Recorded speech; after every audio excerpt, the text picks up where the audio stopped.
উড়ালপুল নির্মাণের বিরোধিতাকারী শিলচরের সন্দেহভাজন নাগরিক কড়া মন্তব্য ফ্লাইওভার বাস্তবায়ন দাবি কমিটির। শিলচর শহরের ক্যাপিটাল পয়েন্ট থেকে রাঙ্কিরখাড়ি সুপার স্মার্ট পর্যন্ত প্রস্তাবিত উড়ালপুল নির্মাণকে কেন্দ্র করে তীব্র বিতর্কের মধ্যে কড়া ভাষায় আক্রমণ শানালো ফ্লাইওভার বাস্তবায়ন দাবি কমিটি। শহরের উন্নয়নের বিপক্ষে অবস্থান নেওয়া কিছু ব্যবসায়ী সংগঠনকে তারা সরাসরি সন্দেহভাজন নাগরিক আখ্যা দিয়েছে। শিলচর প্রেস ক্লাবে অনুষ্ঠিত সাংবাদিক সম্মেলনে উড়ালপুল দাবি কমিটির পক্ষ থেকে জানানো হয়, শহরের ৯৯% মানুষই ফ্লাইওভার নির্মাণ চান, কারণ এটি বাস্তবায়িত হলে বরাক উপত্যকার অর্থনীতি, বাণিজ্য, যাতায়াত এবং উদ্যোগে আসবে নতুন দিশা। সাধারণ মানুষ প্রতিদিন যে অসহ্যনীয় যানজট ও ভোগান্তির শিকার হন, ফ্লাইওভার নির্মিত হলে তা উল্লেখযোগ্যভাবে কমে যাবে। কমিটির অভিযোগ, কিছু ব্যবসায়ী সংগঠন ব্যক্তির স্বার্থে এবং নিজেদের ব্যবসা রক্ষার উদ্দেশ্যে উন্নয়নের এই বিশাল প্রকল্পে অযথা আপত্তি তুলে বাধা সৃষ্টি করছে। তারা স্পষ্ট ভাষায় জানায়, উন্নয়নের কাজে কোনো ব্যক্তিগত বা ব্যবসায়িক হস্তক্ষেপ বরদাস্ত করা হবে না। এ সময় শহরের বিভিন্ন এলাকায় সরকারি জমি দখল করে বসে থাকা কিছু ব্যবসায়ী প্রতিষ্ঠানের বিষয়েও কমিটি কঠোর মন্তব্য করে। তাদের দাবি, উন্নয়নের স্বার্থে এসব দখলদারি সরিয়ে দেওয়া জরুরি, অন্যথায় প্রশাসন বুলডোজার চালিয়ে ব্যবস্থা নেবে এমন ইঙ্গিতও দেওয়া হয়। এলিভেটেড ফ্লাইওভার অলরেডি স্যাংশন হয়ে গেছে, বহু প্রতীক্ষিত। আমাদের 2015 থেকে এটার ম্যানিফেস্টোতে ছিল, শিলচর মিউনিসিপ্যালিটি ইলেকশনে ম্যানিফেস্টোতে 2015-তে ছিল এটা প্রথম প্রধান। তো যাই হোক, এটা আমরা ওয়েলকাম করে আমাদের মাননীয় মুখ্যমন্ত্রী এটাকে স্যাংশন করেছেন, টাকাও এটাতে ধার্য করেছেন।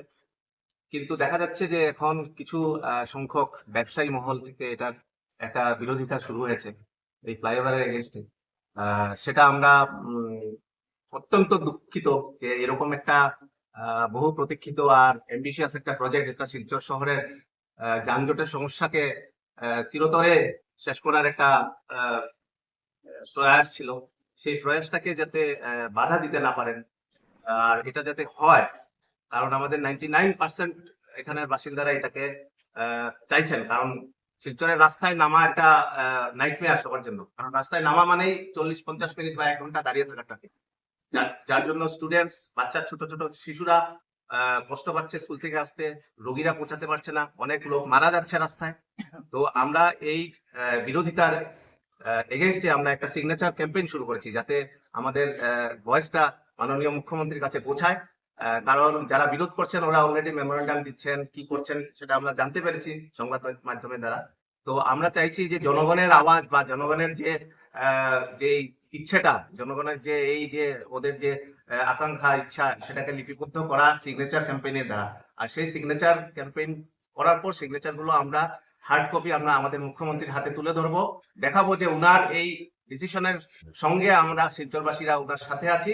উনি যে ডেভেলপমেন্টের দিকে এগিয়ে নিয়ে যাচ্ছেন আমাদের রাজ্যকে, সেটাতে আমরাও ভাগিদার হতে চাই। সেটাই হচ্ছে আমাদের মূল উদ্দেশ্য। যে যাই বলুক,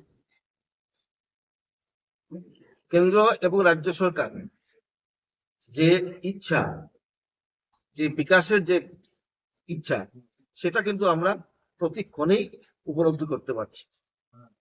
তাই সেই সুযোগকে আমরা হাতছাড়া করতে দেব না। আমরা মুখ্যমন্ত্রী মাননীয় শ্রী হিমন্ত বিশ্ব শর্মা, উনি যে কাজগুলো হাতে নিচ্ছেন, আমরা মনে করি যে বরাক ভ্যালি উন্নতির পথে যাবে। তাই সেই সব কাজে কোনো স্বার্থন্বেষী ব্যক্তির বিরোধিতা আমরা মেনে নেব না। এবং আমি আপনাদের বলছি, এটা কেবল ফ্লাইওভারের ব্যাপার না, টোটাল শিলচরের ডেভেলপমেন্টের ব্যাপারে যে পদক্ষেপ নেওয়া হবে সরকারের পক্ষ থেকে, আমরা সরকারের সঙ্গে থাকবো।